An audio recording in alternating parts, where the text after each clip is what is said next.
Okay, let's get right into it. Think about your own household budget for a second. You've got money coming in and you've got money going out. Simple enough. Now, what if your household was, an entire country? Well, that's pretty much what the government budget is. It's a financial plan, just on a massive, massive scale. It's the question we've all probably asked ourselves at some point. We pay our taxes, but where does all that money actually go? Is there a master plan? In this explainer, we're going to follow the money. We're going to break down the government's wallet, from its income to its expenses, and figure out what it all means when there's a shortfall. So here's our roadmap. We'll kick things off with why a budget even exists in the first place. Then we'll look at where the money comes from, where it all goes, and finally, we'll get to the juicy part, what happens when spending gets ahead of income. It's a pretty straightforward journey to understanding the nation's finances. All right, Section 1, the government's master plan.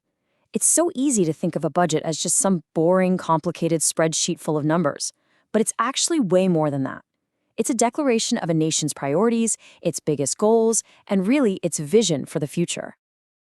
Having a budget isn't just a good idea. In many countries, it's actually a constitutional requirement.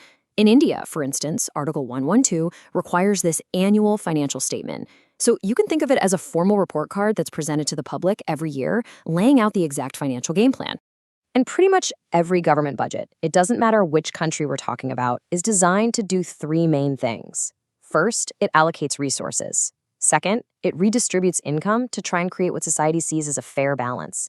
And third, it tries its best to stabilize the economy, to smooth out those big booms and busts. So let's tackle that first job, allocation. And it really starts with a simple question. You can go to a store and buy a laptop, right? But you can't exactly go out and buy your own personal stretch of highway. You can buy an alarm for your house, but you can't hire your own army for national defense. So why is that? Well, the answer lies in this really important economic idea called public goods. These are things that are, first, non-rivalrous, which just means that me using it doesn't stop you from using it. And second, they're non-excludable, meaning it's pretty much impossible to stop people who don't pay from using them. And that creates what economists call the free rider problem. Let's make this super clear. A chocolate bar is a perfect example of a private good. If I eat it, it's gone. You can't have it. And, of course, you have to pay for it at the checkout. But what about something like clean air, or a public park, or national security? We all benefit from those things at the same time. And since you can't really send someone a bill for breathing the air, the private market has no incentive to provide it. That's where the government has to step in. Okay, so the government has to provide all these essential goods and services. But to do that, it needs money. It needs an income. And that brings us perfectly into Section 2, money in. So where does all this cash come from? Now, the whole budget can be split into two big sides. You've got receipts, which is all the money coming in, and then you have expenditures, which is all the money going out. We're about to break down exactly what's inside each of those categories. The first kind of income is what we call revenue receipts. This is basically the government's regular day-to-day income. And the most important thing to remember here is that this money doesn't create any debt. It doesn't have to be paid back. It's just like your salary. It's money that's been earned. So where does this government salary come from? Well, it's mainly two places. The biggest chunk, no surprise, is tax revenue. That's things like the income tax you pay and also taxes on goods and services. And then you have non-tax revenue, which includes stuff like profits from government-owned companies or fees for certain services. But there's another type of income called capital receipts. Now, this is totally different. This is money that either creates a debt that has to be paid back later, like taking out a loan, or it comes from selling off an asset, like some shares in a public company. It's not regular income. It's more of a one-time cash boost that changes the government's overall balance sheet. So we've seen how the money comes into the government's wallet. Now for Section 3, where does it all go? And just like with the income side, there are two main categories of spending. So on one side, you have revenue expenditure. The best way to think about this is as the government's running costs, paying salaries to its employees, giving out subsidies, and a really big one, paying the interest on past debt. This spending doesn't build anything new. But on the other side, you have capital expenditure. This is investment. This is the spending that creates new assets for the country, like building roads, ports, or buying new machinery. This is spending for the future. And all of this brings us to the real climax of the story. Section 4, the bottom line. What happens when the money going out is more than the money coming in? It's exactly what happens in our own lives, right? You end up with a shortfall. The definition itself is super simple. A budget deficit is just when total spending is more than total income. But, and this is the important part, there are different types of deficits, and each one tells us something very specific about the government's financial health.